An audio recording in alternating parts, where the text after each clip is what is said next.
Okay, we are live. Hello, everyone. Good evening Hello. po, Coach and Sis Weng. Good evening, everyone. Good Mayong evening, gabi, Sis everyone. Anali from Philippines. Yes, maayong gabi po. So, thank you so much sa iyong time kahit medyo nasa midnight na tayo dito sa Japan. Almost mag-11 o quarter to 11 na. So, good evening sa lahat. Ito pong time namin ngayon ay ito po ay handog namin para sa inyo. So, that's why I'm inviting Sis Weng, Sis Anali from Philippines, and of course, our beloved Coach. So by the way, ako muna magpakilala sa aking sarili. Ako pala si Ricky Llanos from Surigao del Sur, Philippines. Isang tunay na Bisaya sa ating mga kabisayaan. Hello po, magandang gabi po sa inyong lahat or may gabi. Dito na rin sa Japan nagtatrabaho for more than 2 decades. So dahil sa maraming mga pangarap tayo na hindi natutupad sa pagiging empleyado, that's why nandito po tayo na nagiging proud digital business owner. Thank you so much. That's Ricky. Sis Anali from Philippines, can you introduce yourself first? Hello, maayong gabi sa tanan. Kumbawa sa mga taga-Japan. Ayan. I'm Annalie Balignot po. Originally here po sa Philippines and a mom of 2 beautiful daughters. Full-time employee for 27 years. Yan po. And a proud digital business owner din po. Yeah, thank you so much, Sis Oeng. Yes, good evening po sa lahat. Maya pabengingan tiya katamungan sa Kapampangan po. I'm originally from Pampanga po. I'm a full-time caregiver here in Japan and I'm a mom of one son, adult son, at malapit na magkaapo. And yun po, I'm a breadwinner sa family, panganay sa magkakapatid, at proud digital business owner din po as well. Yan, that's Owen po. Thank you so much. Coach, it's your turn. Yahoo! Nasa Japan na po ako. Sa mga di nakakilala sa akin, si Lynette Morales po ito, tubong Davao, sa isang Bisaya. Sorry, Ate Owen, mayong gabi diha. Tatlong Bisaya. Pero dahil isang breadwinner, nagpunta ng Japan. So, living here in Japan for 15 years na ngayong May. Uy, pohon, praise God. And then, nagkasakit nung caregiver pa ako for 10 years. So, nagsimula na itong business 5 years ago. And then, ito, exactly today, and we are celebrating my 46 months bilang full-time dito sa business. So, that's Lynette po. So thank you so much, Coach. Yeah, tamang-tama kasi ginawa namin yung live na to kasi this is a big celebration for our coach na nagse-celebrate sa kanya sa pagiging full-time sa dito sa digital business na proud din kami sa kanya na nakapag-retire after 17 months doing this business na until now, full-time na siya. Isipin mo 46 months na kami din nandito po. Kumbaga hinahanga din namin na I'm the one of here sa journey niya na nandito kami makasunod kasi mayroon na kaming yapak na susundan. So, I have a question. So, lahat naman tayo pwede tayo makapagtanong dito kung anong mayroon sa atin gusto magkaroon ng katanungan. So, Coach, about sa topic natin kanya about sa discipline, no, nakamit mo yung pagiging successful as a full-time entrepreneur na talagang successful ka na sa buhay mo ngayon. So, how super important sa business natin itong self-discipline? So, direct ko ito kay Coach and then others din pwede tayo makapagbigay ko anong paano din nila ginagawa. Coach, ikaw ang target mo yun. Self-discipline, ito yung pinakamahirap gawin sa mga taong gustong maging successful or mabago yung kalagayan sa buhay or ipanalo yung ating mga pangarap. Pero ito din yung susi kapag nagawa natin siya, yung pinaka-hardest part of towards success. Pag nalagpasan natin siya, ay iiyak ka na lang talaga sa blessings na ibubuhos ni God, and that's proven by yours truly. But yeah, it takes time. It will take time. It took time, and still now I am disciplining myself kasi we will never be perfect. Ang dami nating mga pangarap, pero from every pangarap, every dream natin ay may kaakibat doon na dapat nating gawin, which is mahirap kasi hindi natin nakasanayang gawin. So, that's why kailangan talaga natin disiplinahin or pukpukin yung ating sarili Kasi at some part of the journey, kasi may mga mentor at coach tayo, or global community, may inspire man tayo, pero because of those people na lalo na yung mayapak, may footprints na, may inspire man tayo that we can do everything they did also, kasi pareho lang naman tayo tao, but alam mo yung yung inspiration ay may expiration. So ang tanging continue lang talaga sa atin, ma-pursue lang natin ating mga pangarap is self-discipline. So that's how important self-discipline is. Very simple siya, very understandable, kahit sinong pagsabihan natin ay naintindihan siya, but it's just hard for us to apply in reality in our lives. So, and I did it, that's why I'm here, and I would love to share that blessing to everybody, na it's very important, vital role talaga for us to be successful. Yun lang po. Thank you so much, Coach. Yeah, kaya po nandyan si Coach namin ngayon. Yun po na nag-inspire sa amin sa pagiging successful niya. Nandito rin kami na alam namin na masusunod din namin na kanyang mga yapak. Yun lang din kung paano namin may apply yung self-discipline sa aming pag-build sa aming business.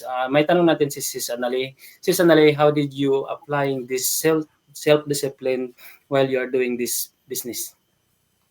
Napakagandang tanong, no?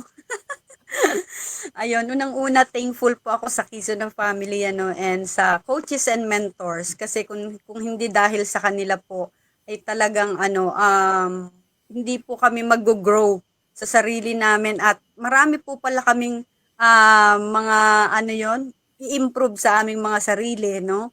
At talagang yung disiplina nga is napakalaking bagay. It's a big factor po talaga kung paano mo talaga mararating yung success na gusto mo. So kung paano ko nga ba ina-apply yung self-discipline na yan, unang-una, syempre, meron po tayong mga coaches and mentors, sila po yung kumbaga inaay natin dito, no? Sila yung nagko-coach sa atin na kailangan nating sundin, kasi kumbaga narating na nila yan. Sabi nga nila, if you want to be successful, find a person na, or coach yung tao na nakarating na doon, kasi susundan mo na lang yung yapak nila, kasi sila yung mga tao na kumbaga naano na nila yan, yung proseso ba, yung step by step na proseso, yung lahat ng mga challenges, ng mga struggles na yan ay napagdaanan na nila yan. So all we have to do is kumbaga i-apply natin yung mga natututunan natin dito, yung mga learnings na yan, lalong-lalo na po yung sa self-discipline. Marami po yan, iba-iba yan. Disiplina sa sarili, disiplina sa oras, sa finances, sa time, sa health, napakarami kung iisa-isahin mo po yan, napakadami po niyan. Kaya kumbaga take it easy, one by one. Yung sa sarili mo, write it down, katulad ng ginagawa natin, no, napakalaking, yung na-share ko nga po kanina, napakalaking po nun, nung sinasabi sa atin palagi na write it down, write your goals, yung mga mo, and then yung mga patterns. Ang laki pong tulong pala nun, kasi from there, nakita ko, dun ko na-realize, ay, ang dami ko pa palang dapat na i-improve sa sarili ko, do. Yung mga learnings po talaga dito, kapag hinimay-himay mo siya talaga, sabi ko, ganun pala ako. Ang dami mong nare-realize sa sarili mo na akala mo okay ka, kasi positive person ka, ganyan. Kumbaga, marami kang, kumbaga, sa sarili mo, feel mo sa sarili mo, okay ka. Pero pag hinimay-himay mo yung mga patterns na ginagawa mo, yung mga old patterns, yung kumbaga, yung old self mo, ang dami po palang dapat na improve.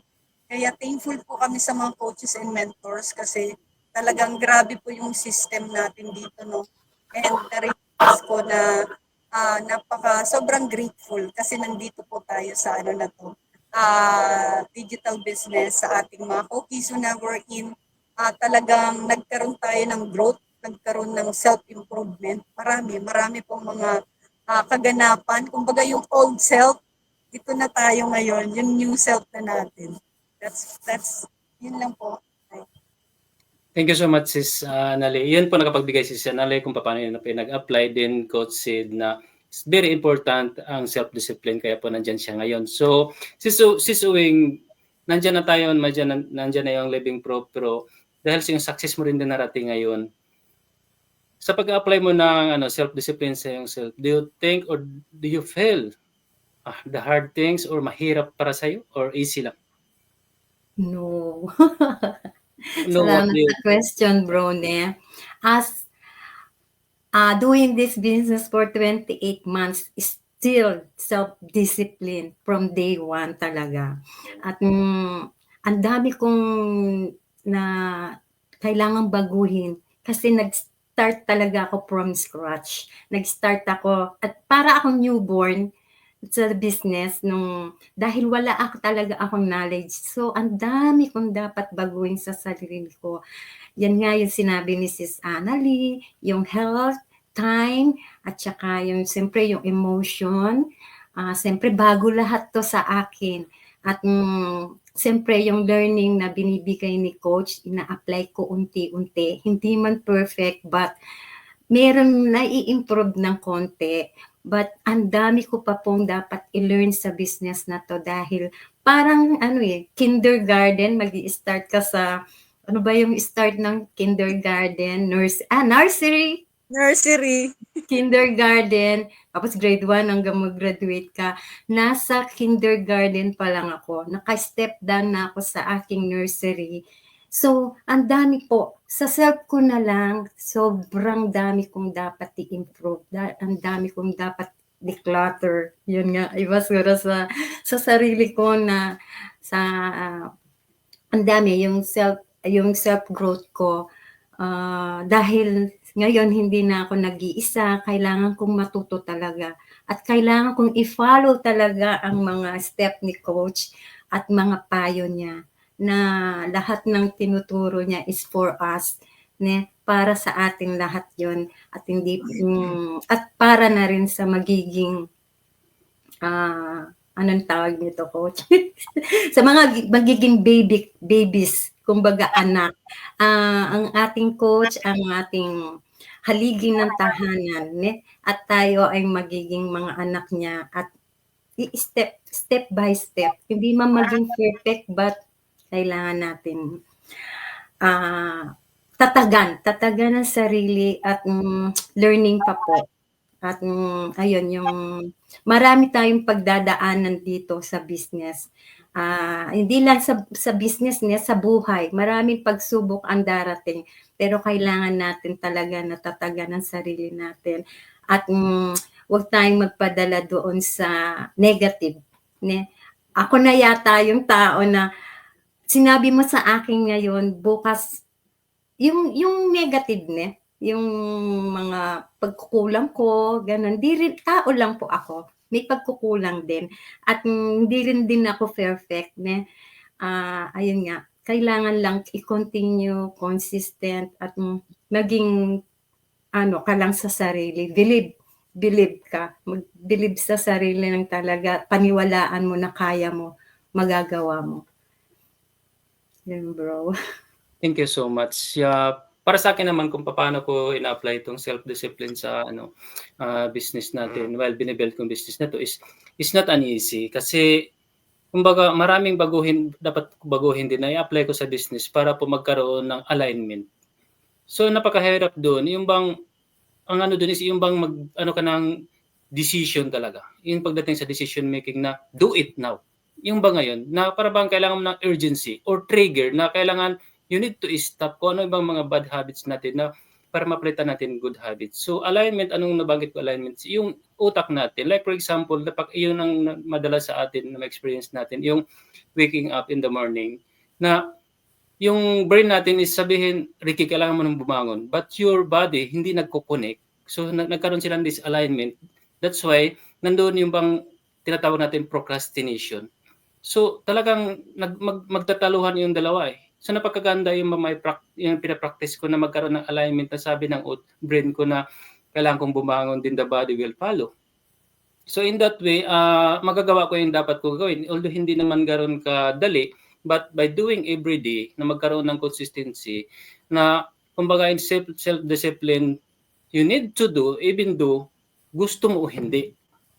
Kasi mayroon kang mga pangarap sa buhay. So para sa akin, hindi ko na kailangan na magkaroon ng trigger pa bago ko magde-decide at bago ko mag-take action. So, ang ginagawa ko everyday, yung bang talagang nilalabanan ko yung antok, lamig, kasi especially dito sa Japan, environment natin, na kailangan mong aksyonan. Kasi pag hindi mo ma-aksyonan, yun talaga yung magpapatuloy kasi yung anong nasa isip natin, yun ang nagagawa ng body natin. So that's why every morning, yun po, hindi naman perfect 100%, but yung bang waking up 5 o'clock in the morning, 1 hour before sa aking nakaugalian. So doon po, unti-unti nakapag-create ako ng action, then consistent na magiging habit. Kasi pag mas magiging habit na yan, it is an easy na lang na magising tayo sa umaga. Diyan po may apply yung self-discipline na we can create good things in the whole day. Pag once we are winner in the morning, na magiging winner tayo in the whole day din. So, but I'm still, kumbaga, pinaprocess pa yung success natin. So, thank you so much kasi nandiyan na yung coach natin na nakapagbigay, nakapag-inspire sa atin na kailangan natin gawin to. But yun nga, sa bawat isa sa atin ay kanya-kanya po tayo yung kung paano natin i-apply. So, this is a last question, I think, coach. Dumating ba yung triggers sa iyo na talaga bang nandoon yung discipline na talaga sa sarili mo na kailangan mong gawin? Na magkaroon ka ng massive action to have a massive result o positive result. So, ang dami naman sigurong triggers and depende kung gaano siya ka-heavy para sa atin. So, hindi naman siya yung grabing pero alam mo yung words lang ng doktor na you have to do the therapy, you have to go to the hospital, kanarazu once a week na para sa therapy nga. Mas yung likod ko kasi ang weak sa akin. So, for me, maraming mga kasama ay ganun, normal na lang yun siya. Pero para sa akin, napaka-heavy. So, because of that karamdaman, parang nawala ng purpose of being here kasi hindi naman kami in Pilipinas, walang oras sa sarili, walang oras sa pamilya, hindi naman makasama ang pamilya. So, walang dahilan. And then, nagkasakit na ako. So, why should I sacrifice my health just for my loved ones? Why should I sacrifice everything? Kasi, di ba, yung gusto kong trabaho sa Pilipinas, iniwan ko, tapos ito yung kapalit. So, napakalaking trigger para nun sa akin. So, hindi ko inantay na yung parang more than that. So, I took an action. And then, when I started, diretso. Kasi, ayokong marami kasing bilang caregiver, di ba ate? Marami tayong mga nakikita sa paligid kung gaano kahirap pag matanda ka na, hindi mo na wala ka ng kaya, tapos yung mga parents na nilagay na lang sa home for the aged or sa mga facilities. And then, here comes sa mga staff, wala naman yan masyado sa Pilipinas, pero sa Japan, kahit 80 years old na nagtatrabaho, ang sakit sa puso makatingin at bilang Pinoy, gaganyanin mo na lang yung staff na may edad, dito ka lang, magbantay ka na lang sa mga lola. Wag ka lang magtrabaho. Ano lang magagalit dito? Ako na bahala dito. Anong trabaho mo? Ako na gagawa niyan. Ayokong dumating yung puntong iyon. So, my self-experience ay bilang trigger, at the same time, yung paligid, yung environment, na ayokong mangyari sa akin pagdating ng araw na ganyang edad magtrabaho pa ako. Kaya walang paligoy-ligoy, walang patumpik-tumpik, walang pabebe. Sinimulan ko ang business ng buo yung tiwala, trusted God, at walang question kahit may pangamba. May pangamba, may uncertainty because I didn't know. I didn't know ano yung nasa business, ano yung gagawin, lahat-lahat. But I started. I did it anyway. I do it anyway even now. Kasi we are always wanting for more. We want to be more, we want more, we want to give more, we want to share more. So, yun lang. Thank you so much, Coach. Bago man tayo magpatuloy, acknowledge muna natin mga viewers. Hello kay Sis Kone, thank you so much sa time. Din kay Sis Juliet Navarro, kumbangwa po. And of course, sa ating isang si Sis Caroline, hello. Then kay Sis Anna Marie, yes, thank you so much. Tama po. Bigay sa ating isang bro dito, si Bro Christian. Hello bro, magandang gabi po. Pasensya ka na, dito muna ako. So, yan po kay Sis Jeng. Thank you so much, Sis Jeng, sa time. Nandiyan ka palagi na yung pulse support. So, yung pulse support, nandiyan talaga yung pulse support system natin talaga dito sa ating Kiso na Family. So, just because dyan sa ating mayroon po tayong mother coach na yun po. Kung anong ginagawa ng coach natin ay yung ginagawa ng kanyang mga children. So, that is the real mother. patuloy tayo. So yan po, napakaganda yung message ni Coach na sa buhay natin is kumbaga, mayroon pa si Sis Laila? Mayroon pala sa baba, ang dami pa ba? Sis Ermin, yeah, thank you so much. Sorry. So, yun po, kanya-kanya po yung mga walks of life natin, the experiences, mga dahilan kung bakit tayo nandito sa business. But I believe na the same ang direction lang natin dito. Sis Annalie, ano ba yung nakapag-wake up call sa'yo na nagising ka sa katotohanan na kailangan mag-jump into this business? Yun. Ayun nga, yung ito isa talaga to sa mga hugot ko, no? Yung alam mo, sobra mong minahal, pero hindi ka naman minahal. Hugot ko Yeah, talaga yan, no? Alam mo yon, kasi ako, alam mo ko sa work ko talaga, when I work, talagang I give all my best. Talagang ganun kasi ako magtrabaho eh. Ever since, kahit saang company, no? Talagang I give all my best. Pero yung pinakahuling-huli talaga, imagine mo, sobrang nagtiwala ka. Tapos, basta yon, ang nasa ano ko is, yung employment, hindi tayo pwedeng for life lang dito. Kasi walang forever dito. Yun lang talaga yung ano, walang forever dito, no? Madali kang palitan, kahit gaano ka man kagaling, at pag tumanda ka na, madali ka ring palitan, di ba po? Kaya ano, yun po yung talagang nasa ano ko, na open yung mind ko, no? Kasi mahirap kasi tayo bilang mga, lalo sa atin mga Pilipino, no, pinalaki kasi tayo na ano, yung mag-aral ka anak para pagdating ng panahon, may maganda kang trabaho. Yun, na mindset kasi tayo ng ganun. Which is, kaya siguro isa rin yun na ano, na talagang tumagal ako bilang empleyado, na ano, ganun nga. Tapos, akala mo yung, kasi dream ko talaga yun, it's my dream na makapagtrabaho, makapag-office, yung maganda yung suot mo, yung ganun. Yung ganun, akala ko, successful na ako kapag narating ko na yun. Nung nandito na ako, iba na po pala yung buhay. Parang umiikot na lang yung mundo mo sa pambayad na lang ng bills, ganun na lang, di ba? Ganun na lang yung mundo mo pala. Hindi mo nalalaman. Tapos, lalo na pagbagong sweldo ka, ano, kain dito, labas doon, ganito, ganun. Wala ka palang naiipon, tumatanda ka ng tumatanda. Yun yung, tapos, nung nagkasakit na din, yan, katulad ni Coach din, na-experience ko na rin before na na-sacrifice din yung health ko, which is not good kasi syempre gusto pa nating mabuhay ng mas matagal pa, magkaroon ng quality time sa family natin, marami tayong matulungan. So sabi ko, hindi ito. Nung nandito na ako, maraming realization talaga, no?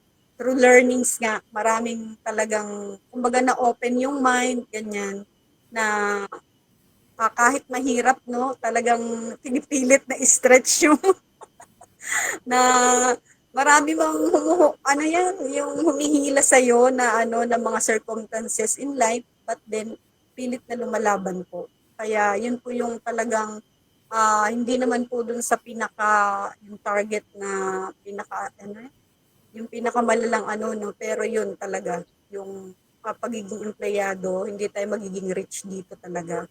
Kaya kailangan putulin na natin, no? Yung ganong mindset ng yung kahirapan para maging naman po tayo. Kumbaga, we give value to people para to give more, giving back. That's it, bro. Thank you so much. So, lahat sa atin dito parang may similarities din. Na yung ba sabi na nga ni Sis Annalie na parang walang forever. Nilove mo nga pero hindi ka nga love, diba? So, ganun ang company natin. Yun po ang reality natin dito sa business natin. So, ma-pick up ko lang kay Sis Uwing kanina. Banggit niya kanina, Sis from scratch, from zero knowledge pagdating dito sa business. Nakikita ko naman sa iyo, Sis, is you have a good job ka, regular job, regular work.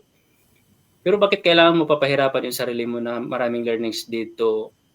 Ano ba talaga nagbibigay nagtutulak ng dahilan kung bakit pinasok mo itong digital business? Nandito tayo sa digital era. Ano ba talaga ang the big reason why na kung bakit nandito ka? Nagsimula ka, nasabi mo nandyan ka sa nursery, nag-start. No, anong pinakadahilan kung bakit pinasok mo itong mundo ng digital business? Yes. Lahat tayo naman may kanya-kanyang, isa lang ang reason, yung income. So, naghanap ako ng passive income na Kasi at the end of the month, talagang kulang pa. Hindi pa yon as a full-time caregiver, marami nang iniinda sa katawan. Like coach, balakang talaga ang ano yun ng caregiver. Yeah. Kasi lahat talaga physically, mentally, emotionally, gamit lahat yan sa lahat ng mga elderly. Lahat ng, lalo na may mga dementia, yan, mga bingi, hindi na makarinig. So, talagang patience. So, kung maghahanap pa ako ng another job, physical job, hindi ko nakakayanin. So, sabi ko kay Lord, Lord, ano bang pwede kong gawin na sa bahay lang gagawin? Ayan nga, dinigyan niya ako ng sign at nakita ko si coach. So, ano yun, na ano ako kasi talagang naghahanap ako na sa bahay lang gagawin na hindi physical. So, talagang dati kasi ako, dating meron. Hindi ko na-realize na darating ang panahon na mawawala yung dating may bahay, dating may business, mawawala pala yan kapag hindi mo binantayan. At hindi mo, ano ba yon, yung hindi mo, ano, Nino po. ano yun, coach? Binantayan? Yung Maalaga, wala ka, manage. manage, yung wala ka, ibang tao ang magpa-manage, mawawala talaga. At syempre, sa buhay natin, ang mahal na ng cost of living. Wala kang dumarating, pero labas ka ng labas. So, mawawala po talaga yan. So, hindi ko inisip, in-expect na darating sa buhay ko na mawawalan talaga ako at kapos na kapos. So, sa edad ko hindi ko nakakayanin ng another physical work after ng work ko as a full-time caregiver. Magpo-work pa ako sa ibang employee, hindi na po. So, naghanap ako ng yun nga, work from home, dito lang sa bahay gagawin. Ayun na nakapagbigay sa akin ng hope na makabangon uli. Ayan ang nasa mga wise ko dati na kailangan kong bumangon.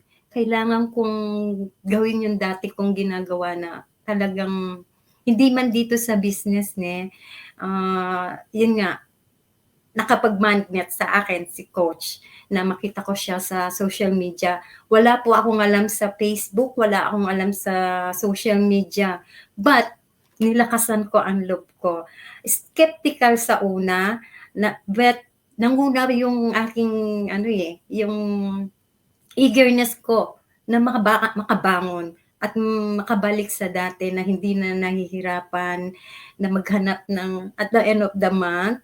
Kasi yung routine payment, sweldo, tapos bayad, bills, tapos utang na naman, tapos sweldo na naman. Yung routine na ganun, ang hirap po, ang hirap. So, wala talaga, zero balance. So, kaya ang nakita kong solusyon, yun nga, nagtanong ako at nag-jump in ako. Ayun ang nakapagbigay sa akin ng hope at future sa akin. Yes. This Thank you so much. digital business po. Thank you so much. So yes, kanya-kanya po tayong mga dahilan dito kung bakit nakapag-jump in. Thank you so much din kay Sis Anale sa pagbibigay ng yung bang reason kung bakit nandito kayo sa business.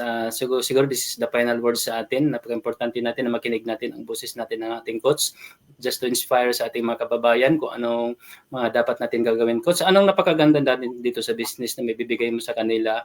Then, paano po sila makapagsimula? Siguro this is the final natin message para sa kanila po. Thank you so much.